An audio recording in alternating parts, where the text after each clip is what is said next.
आज लाइफ में पहली बार हिंदुस्तान को छोड़कर किसी और देश की तारीफ करने का दिल चाहा है नीदरलैंड। नीदरलैंड ने इतना अच्छा स्टेप उठाया है ना इस्लामिक टेररिज्म को रोकने के लिए, जिसको सुनकर आप लोगों की रूह खुश हो जाएगी। We should withdraw from the Schengen Agreement and reintroduce our own border controls. 3. Begin by dismantling Islamic institutions like mosques.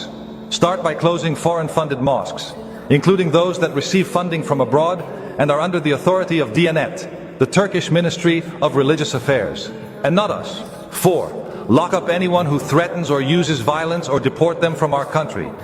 लेकिन अब सवाल ये पैदा होता है, अगर वो छोटा सा देश कर सकता है, लेकिन हिंदुस्तान में क्यों नहीं हो सकता? क्योंकि हिंदुस्तान में करप्शन खत्म नहीं हो सकता, हिंदुस्तान में मक्कारी खत्म नहीं हो सकती। हिंदुस्तान की सरकारें अगर चाहें तो यहाँ से वक्फ बोर्ड को भी हटा सकती हैं। हिंदुस्तान की सरकारें अगर चाहें तो यहाँ से लव जिहाद, थूक जिहाद, लैंड जिहाद, इस तरह के जिहादों को भी खत्म कर सकती हैं। अगर हिंदुस्तान की सरकारें चाहें तो यहाँ से पोल्यूशन को भी कम किया जा सकता है। अगर हिंदुस्तान की सरकारें चाहें तो यहाँ से पॉपुलेशन को भी कंट्रोल किया जा सकता है। अगर हिंदुस्तान की सरकारें चाहें तो हिंदुस्तान का रुपये को भी ऊपर उठाया जा सकता है। अगर हिंदुस्तान की सरकारें चाहें तो यहाँ के रोड भी अच्छे बन सकते हैं। अगर हिंदुस्तान की सरकारें चाहें तो हमारा जो डिजिटल जितना भी काम हिंदुस्तान में इस वक्त हो रहा है वो भी अच्छे से हो सकता है। अगर हिंदुस्तान की सरकारें चाहें तो करप्शन जड़ से खत्म हो सकता है, और उसलिए हमको या तो हिंदुस्तान में इमरजेंसी घोषित करनी पड़ेगी या हमको डेमोक्रेसी छीन कर डिक्टेटरशिप इस देश में लानी पड़ेगी। क्योंकि जब तक कुछ हजार सरकारी मुलाजिमों का कत्ल नहीं होगा ना इस देश में, अच्छे से उनको सबक सिखाकर मारा नहीं जाएगा, तब तक एग्जाम्पल सेट नहीं हो सकता। एग्जाम्पल तभी सेट होगा जब इस देश में कोई राजा महाराजा आगे बैठेगा, या फिर इस देश में गलती करने के लिए इतने अच्छे कानून होंगे ना, जिनको सुनकर, जिनके बारे में सोचकर ही इंसान की रूह कांप जाएगी।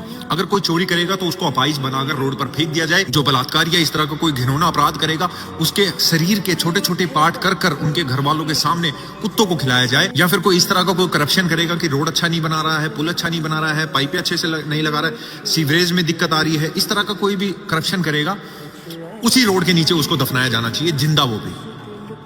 जब तक ये सारे कानून इस देश में नहीं आएंगे ना, जब तक ये देश नहीं सुधर सकता। ना इस देश में अच्छी एजुकेशन आप लोगों को मिलेगी, ना अच्छी हवा मिलेगी, ना अच्छा पानी मिलेगा, बहन बेटियों के लिए सुरक्षा नहीं मिलेगी, अपने बच्चों को, लड़कों को यहाँ पे जॉब नहीं मिलेगी।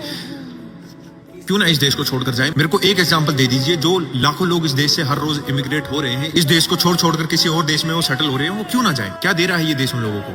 हर चीज के ऊपर हमको टैक्स देना पड़ता है, बदले में हमें क्या मिलता है? ना सिक्योरिटी मिलती है, ना हमको इंश्योरेंस मिलता है, ना हमको अच्छा पानी मिलता है, ना अच्छी हवा, ना अच्छी एजुकेशन, ना सेफ्टी। किसके उस पर रहे? पूछता हूं हिंदुस्तान से और हिंदुस्तान के लोगों से, जवाब जरूर दीजिएगा।